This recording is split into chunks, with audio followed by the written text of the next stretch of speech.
So in the last class, we looked at regular languages and regular operations, right? So we spoke of, so what is a regular language? A language is called a regular language if it is accepted by some finite automaton. That is the definition of a regular language. And we spoke of three regular operations: union, concatenation, and star. All right, these three operations are performed on languages. And star, we said it is quite similar to the way sigma star is done. So how is sigma star calculated? It is a union of sigma power 0, sigma power 1, sigma square, sigma cube, and so on. Similarly, even if you take a language, it's the same. So if A is a language, A star is union of A power 0, A power 1, A square, A cube, and so on. And each of these are actually concatenations. So when I say L square, it is L concatenated with L. When I say L cube, it is L concatenated with L concatenated with L. So star operation is nothing but a combination of union operations and concatenation operations. All right. So that's what we discussed in the last class. So let's move on. And one more point I want to mention, that epsilon is always a member of L star. Whatever language you take,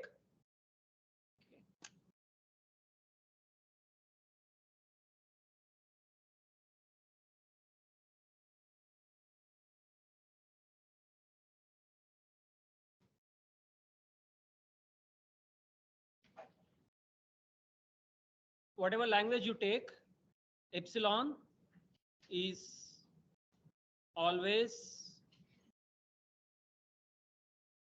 a member of L star. Okay. So epsilon is always a member of sigma star. Similarly, epsilon is also always a member of L star.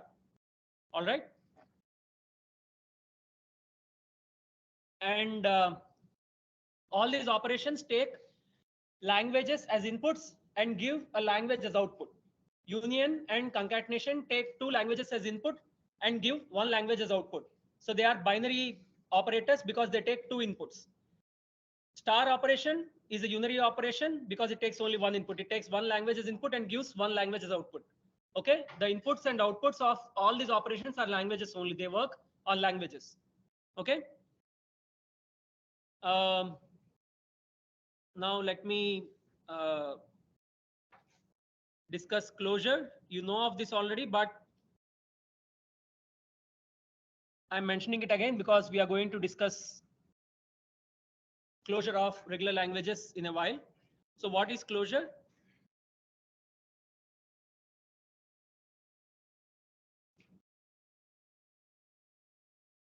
A collection of objects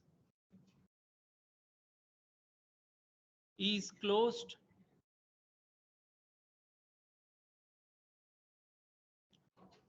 under some operation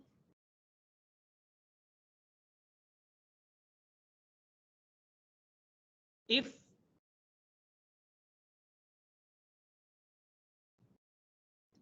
applying that operation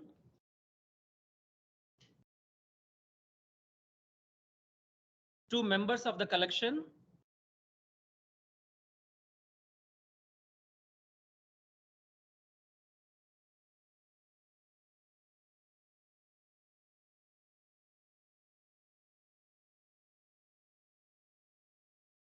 returns an object still in the collection.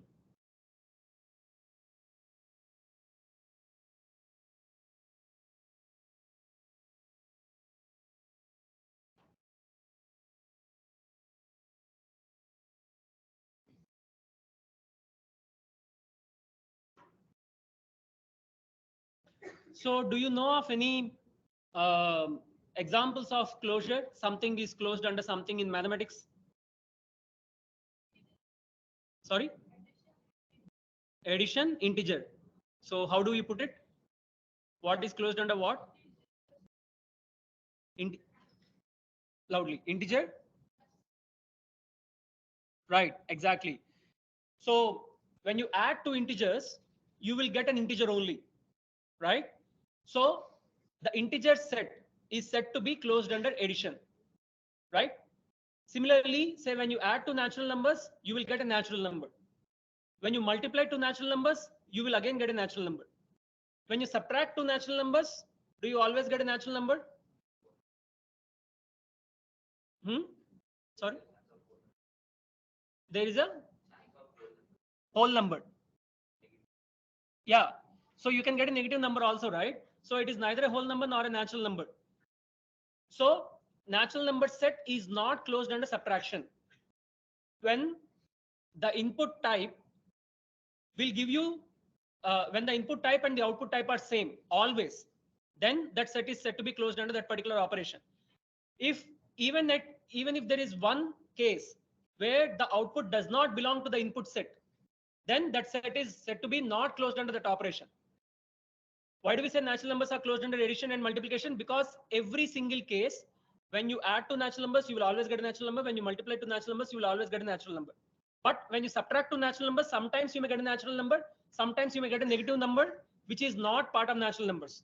Okay? So natural numbers are not closed under subtraction. What about integers? Integers are closed under subtraction?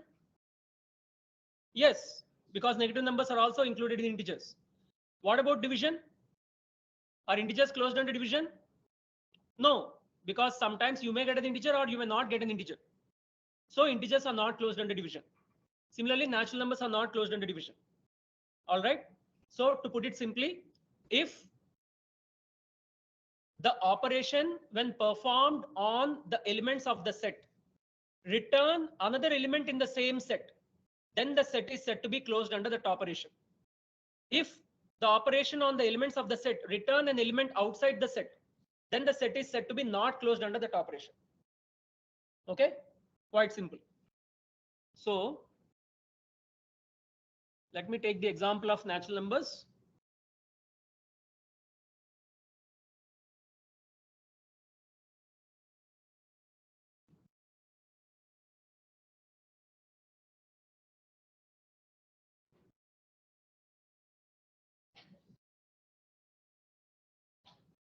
So natural numbers set is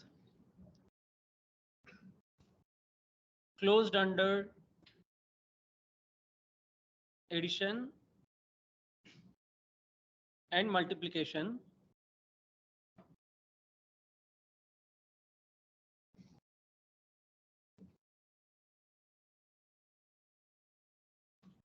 but not subtraction and division. All right.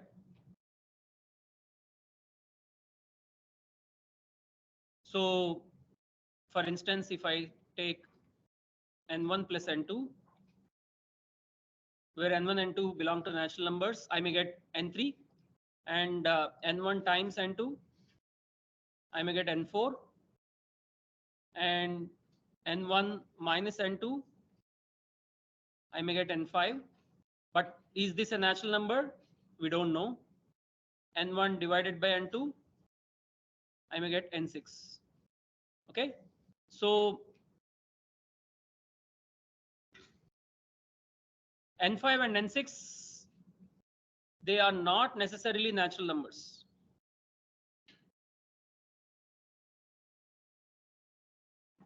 Another way to put it, n1 and n2, if they belong to natural numbers, it definitely implies that n3 and n4 also belong to natural numbers.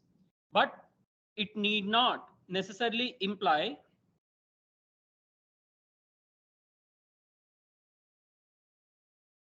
that n5 and n6 also belong to natural numbers. Okay, so natural number set is closed under addition and multiplication, but not under subtraction and division. Right? Simple. Okay. So let's now apply this to regular languages. Let me move to the next page. So we'll be looking at a theorem. So the theorem says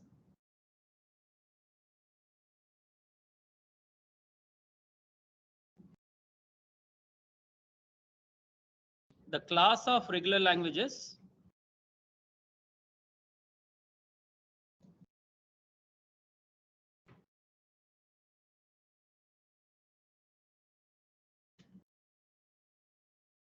is closed under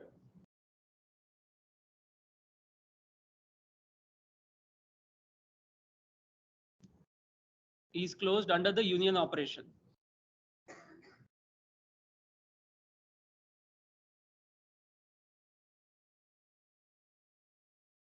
That is, if you take two regular languages, RL1 and RL2, their union is some other regular language, RL3. All right. So this is a theorem and we need to prove this. All right.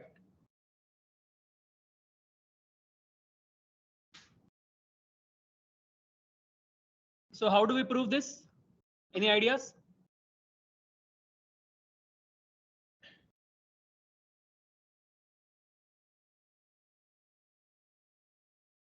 Yeah.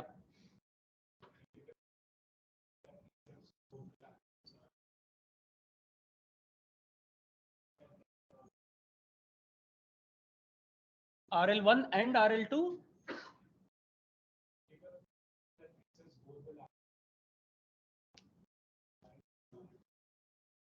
That will be intersection, right? Yeah.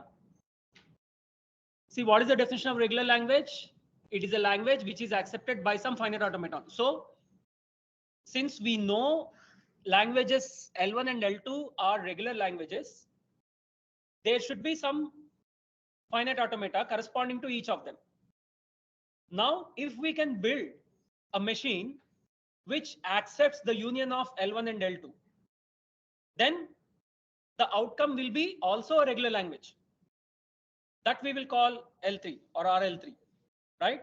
So we translate this problem of languages into problem of machines, because a regular language, is nothing but a language accepted or recognized by a finite automaton. We deal with finite automaton now. If I can build a finite automaton which accepts the union of RL1 and RL2, then this finite automaton, the language which is recognized by this finite automaton, also has to be regular language by definition. That's all. So I need to build such a machine. I am given two machines, say M1 and M2. M1 corresponds to RL1, M2 corresponds to RL2. Now I need to build a machine M which accepts the union of RL1 and RL2. Okay, so that's the idea. All right, so let me just mention that.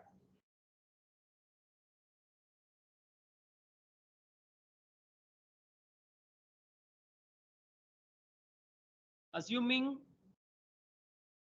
some finite state machine, M1 recognizes RL1 and some finite state machine M2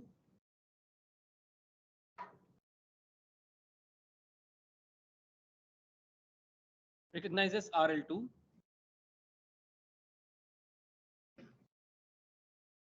Since RL1 and RL2 are regular languages, it's because they are regular languages, there will be some machine which will be recognizing each of them. Otherwise, we can't be sure that there will be some machine which will recognize them. Okay.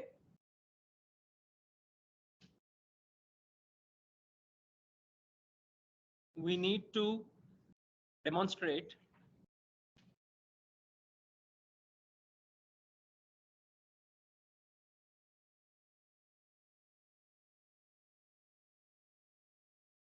a finite automaton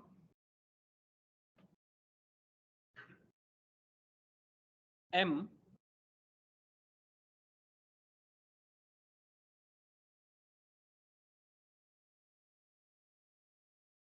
that recognizes RL1 union RL2. Okay.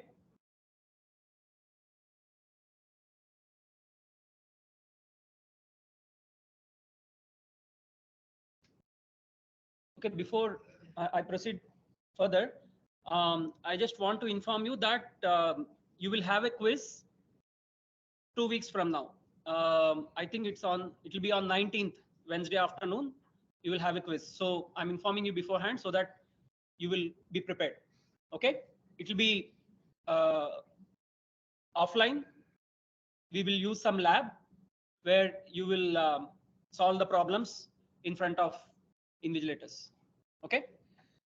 So whatever we cover after minor one until that day, the day before, will be included in the quiz. Okay. So I just want to inform you beforehand. All right. So we will use proof by construction.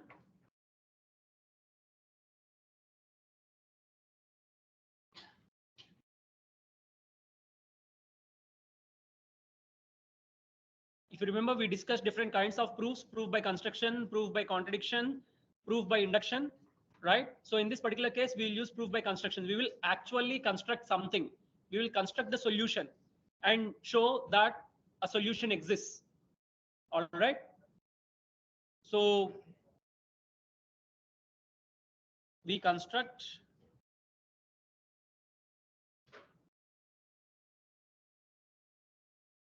M from M1 and M2.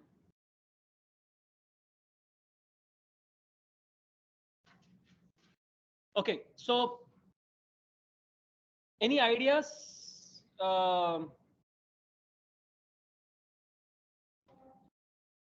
how M should be constructed, or not the technical details, but what should M do? Yeah.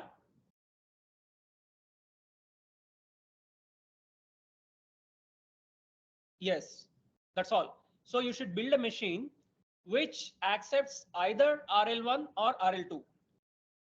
Or in terms of strings, it should accept a string only when it is accepted either by M1 or M2. That is when we say it is accepting RL1 union RL2. All right. It is not necessary for it to be accepted by both M1 and M2. That will be intersection. If it is accepted either by M1 or by M2 or by both, that's okay. That is anyway included in either of these cases, at least by one of them. Then it should be accepted by M. Okay. So we should build such an M.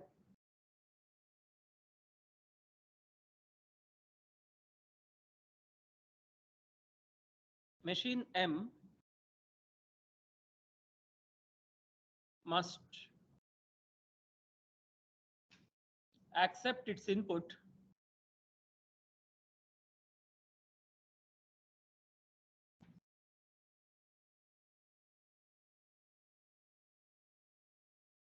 exactly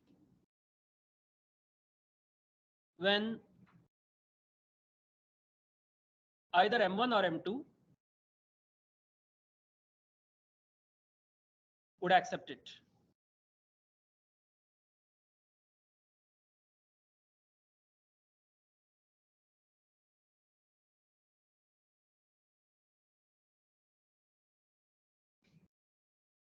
Hence, M should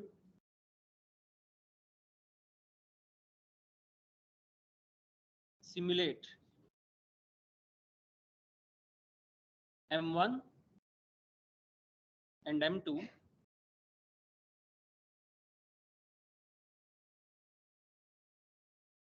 parallelly.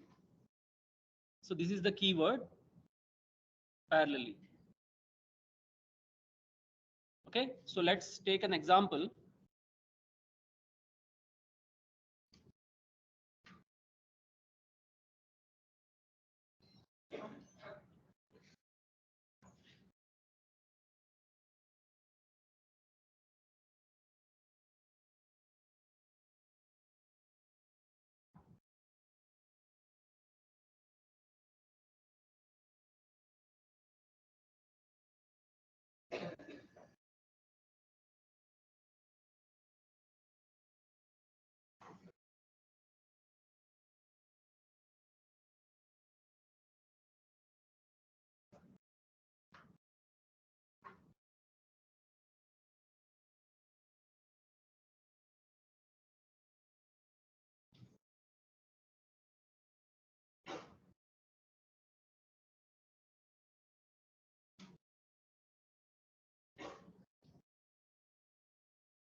Okay, so two machines are there.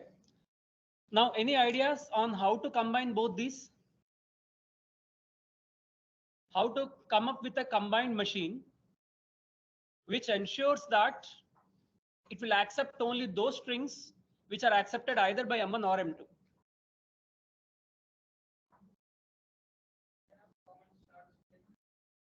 Okay, common start state. Okay.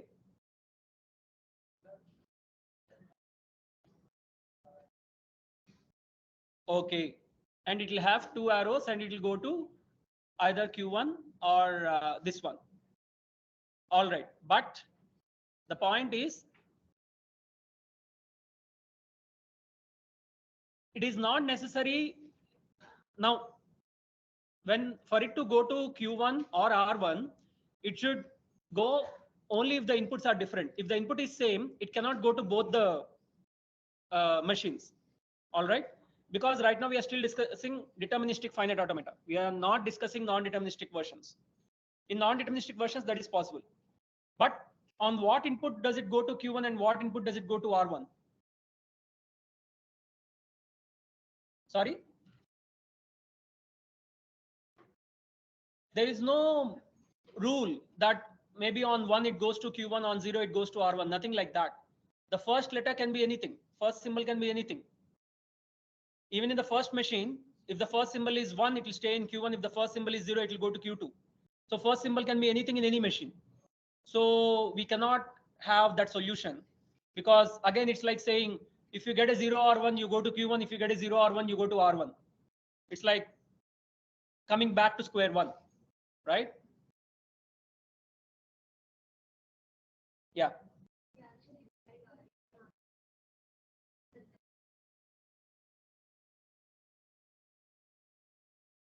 Okay.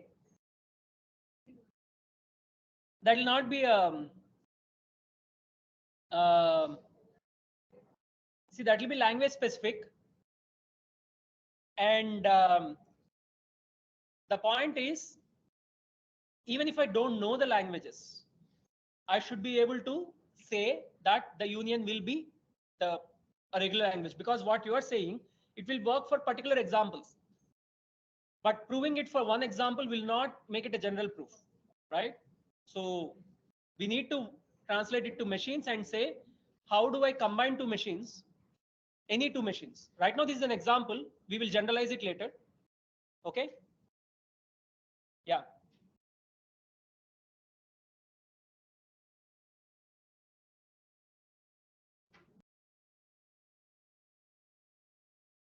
I already gave you a clue that the combined machine should simulate both the machines M1 and M2 parallelly. All right. So one way of simulating is something similar to what he said. You have a new start state and let it, diverge into two machines, M1 and M2. But that is not possible in DFS. That is possible in NFS. So that option is not there now. How else do we simulate both these machines parallelly?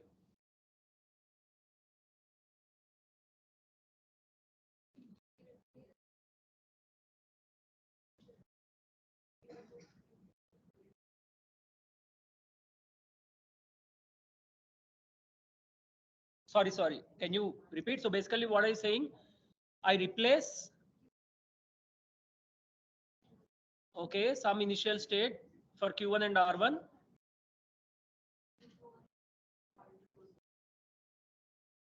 Okay.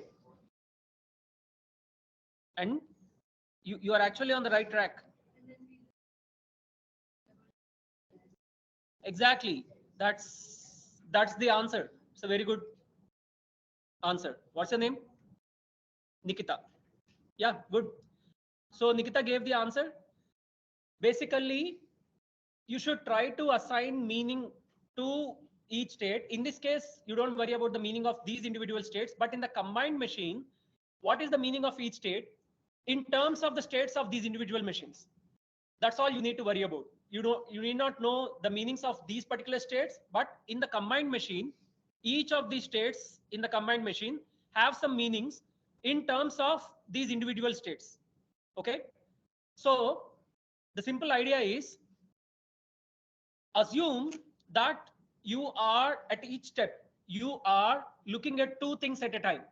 All right. So imagine there are two hands, and my left hand indicates the state of M1, my right hand indicates the state of M2. So when I am getting an input, I will see what is the next state in my left hand, what is the next state in my right hand. Okay, both these things I am seeing simultaneously. All right.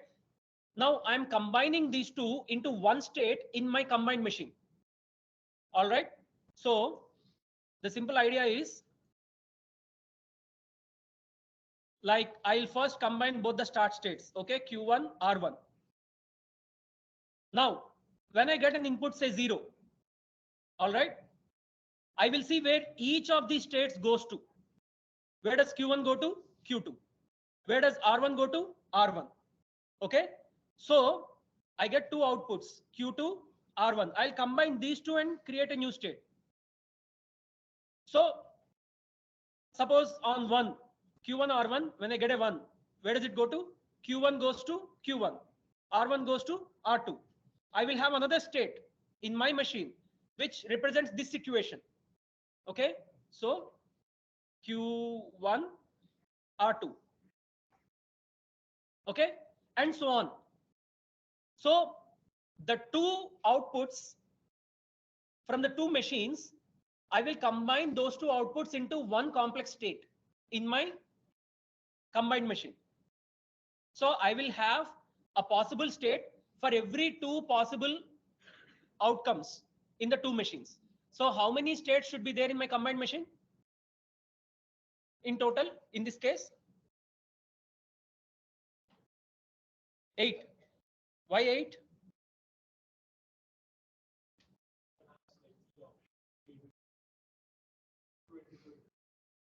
Each one has two options or three options. Then what should you do?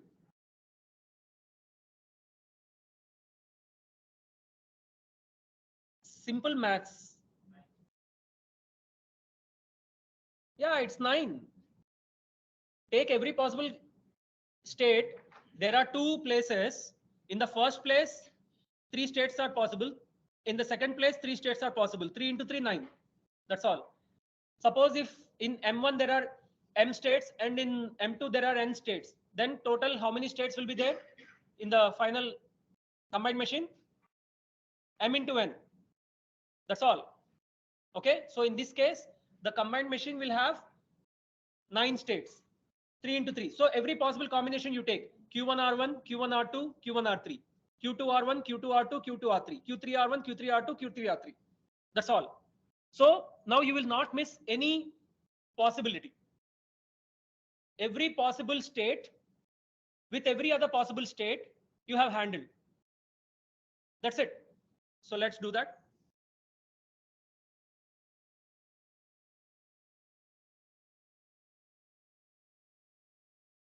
So Q1 R1,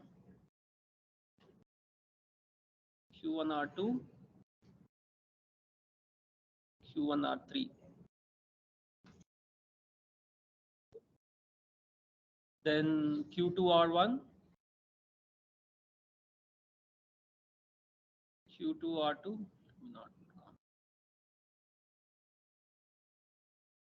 and Q2 R3.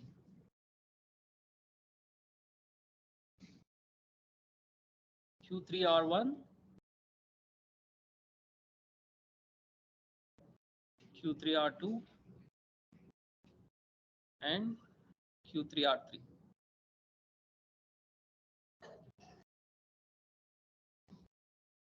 Start state is the combination of the start states from M1 and M2. That is Q1 R1. Okay.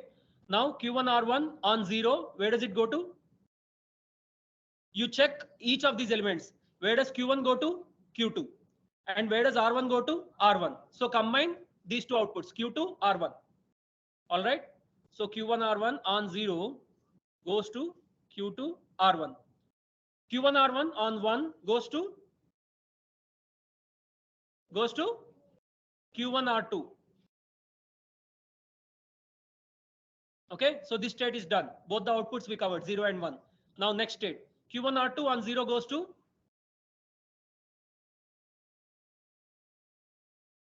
Q1 R2 on 0 goes to Q2 R1. Okay. Q1 R2 on 1 goes to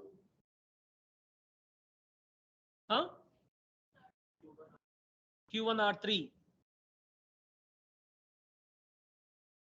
All right. Now Q1 R3 on 0 goes to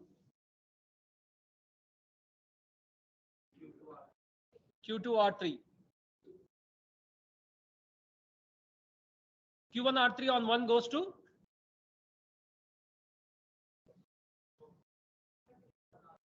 Q1 R2. Next, Q2 R1 on 0 goes to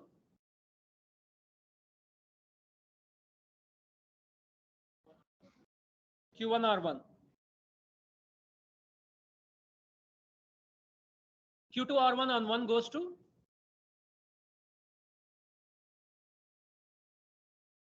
Q3 R2.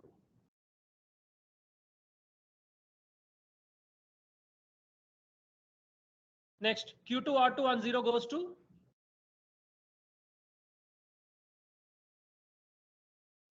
Q1 R1.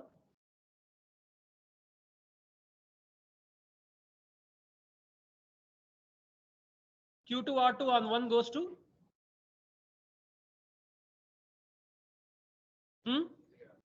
Q3 R3.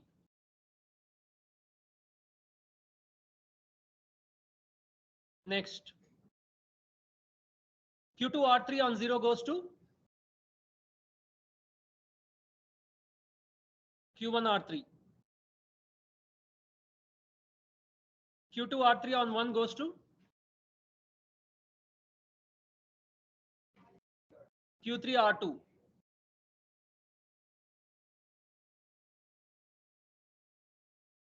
Next, Q3 R1 on 0 goes to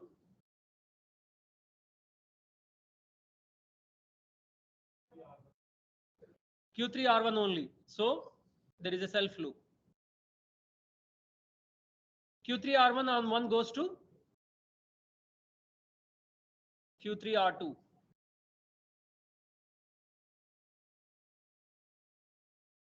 Next, Q3 R2 on 0 goes to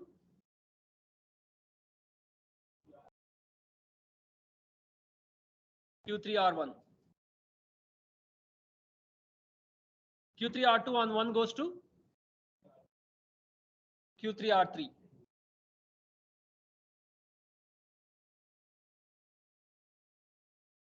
Q3 R3 on 0 goes to self loop.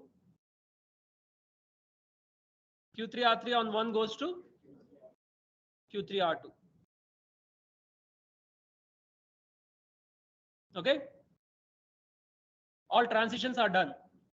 Now, what are the final states in this machine?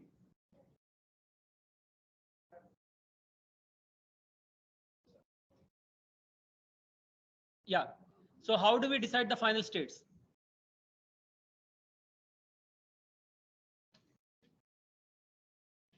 Yeah.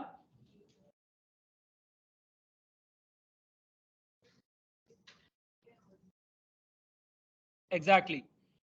So all states with Q3 and all states with R2 will be the accept states. Okay. Any one of the elements, if it is an accept state in any one of the machines, then all the combined states with that element will be accept states in the combined machine. All right. Now in this case, Q3 is an accept state. So all the states like Q3R1, Q3R2, Q3R3, all of them will be accept states in the combined machine. Similarly, R2 is an accept state. So Q1R2, Q2R2, and Q3R2, all of them will be accept states. Okay. So all these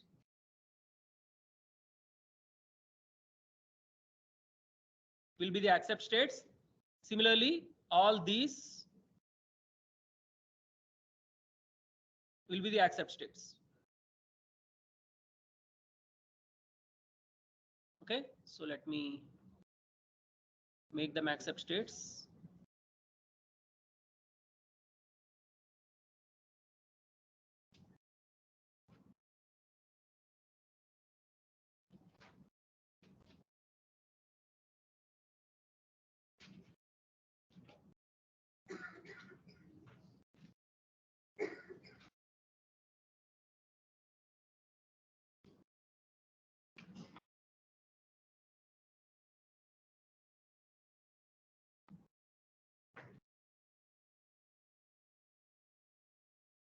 Okay, so that is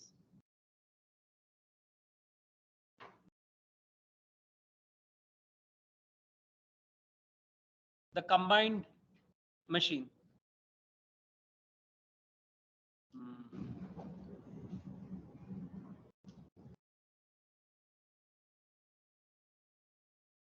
Where language of this is equal to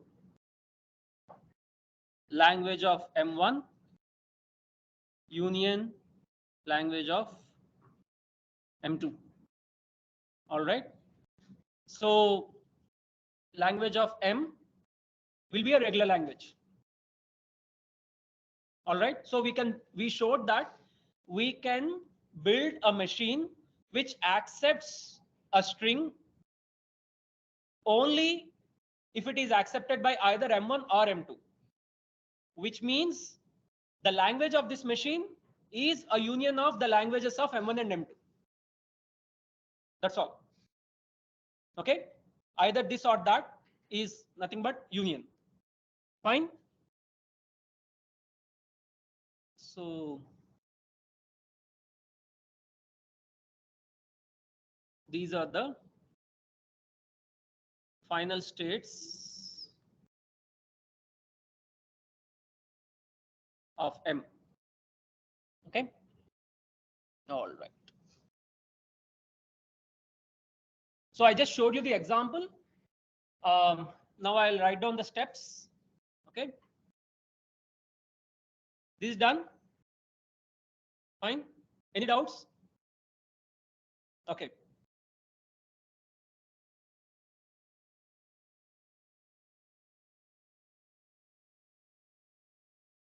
So what should we do?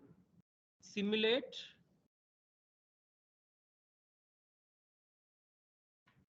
both M1 and M2 together.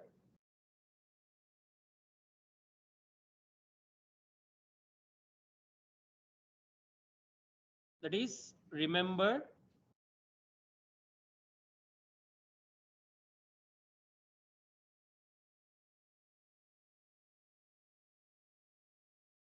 where both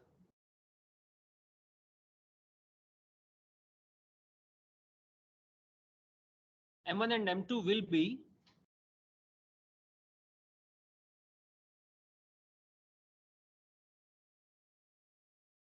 for the input string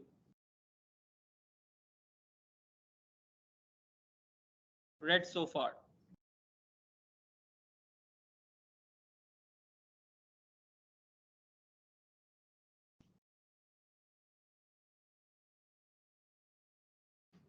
If M1 has K1 states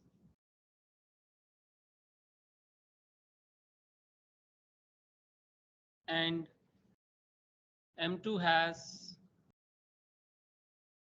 K2 states,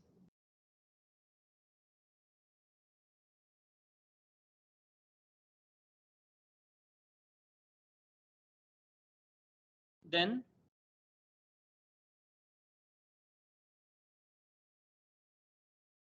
the number of states in M will be what? K1 times K2,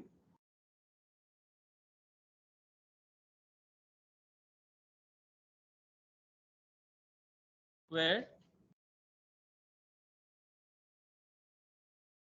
each state in M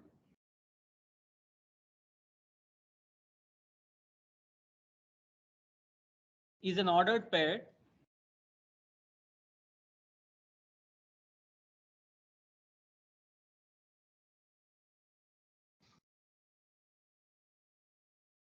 with the first element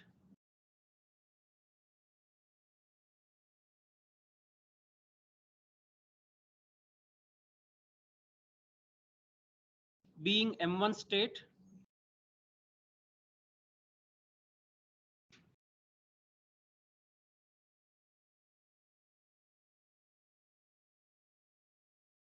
and the second element being M2 state.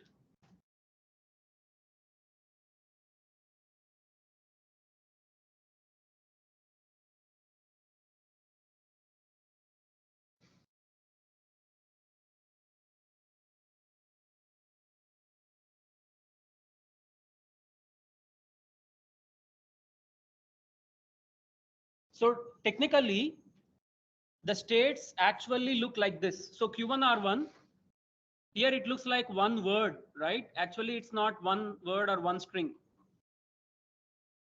It is actually an ordered pair. So I should have written like this, Q1 R1 as an ordered pair. This is one state. Okay. Say similarly Q1 R3 as an ordered pair. This is Q1 comma R3 as a tuple.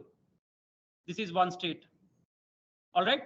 So technically, this is how one should write, but I I took the liberty and sort of didn't uh, write them exactly like tuples, but you should understand that they are actually ordered pairs. Okay.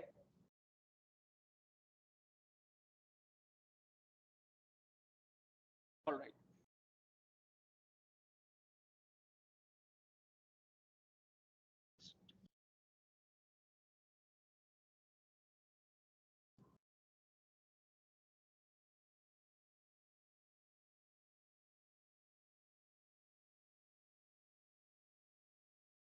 The accept states of M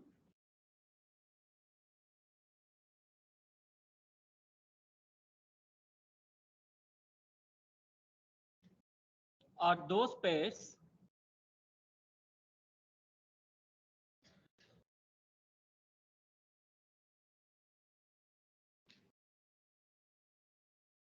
wherein either M1 or M2 is in an accept state.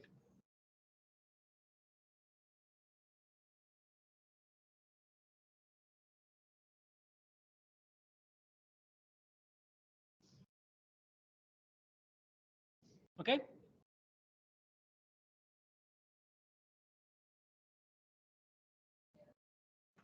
Any doubts so far? Clear? All right. So I haven't given the mathematical proof yet. I so far gave you only the proof idea. I gave you the steps informally. I just wrote you the steps in English, but mathematically, we are yet to prove this. And even the example I worked out, it's only an example. It's not a proof in itself, right? A single example is not a proof anytime. It's only to get a generic idea of proof. Okay, so we will look at the mathematical proof. It will take some time. So we'll look at it in the next class. All right, so let's stop here.